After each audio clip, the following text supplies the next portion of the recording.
బాలగ్రహ బాధలు, నరదిష్టి బాధలు, భూత ప్రేత పిశాచాల బాధలు, ఈ సమస్యలతో ఎవరైతే బాధపడుతున్నారో వాళ్ళందరికీ కూడా ఇప్పుడు నేను చెప్పే పరిష్కార మార్గం చాలా ఉపయోగపడుతుంది.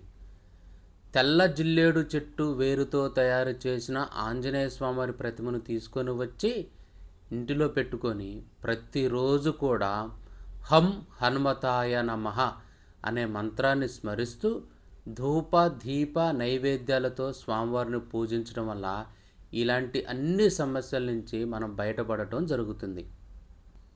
అంతేకాకుండా ఈ పూజ చేసిన అనంతరం శ్రీరామనామాన్ని నిరంతరం స్మరించటం వల్ల వెంటనే ఫలితాలు అందుతాయి. ఆ ఇంటిలో చాలా అద్భుతాలు జరుగుతాయి. ఆంజనేయ స్వామి వారి కృపకు వాళ్ళందరూ వెంటనే పాత్రులుగా మారిపోతారు. ఇలాంటి ఇంకా మంచి వీడియోలు మీకు కావాలి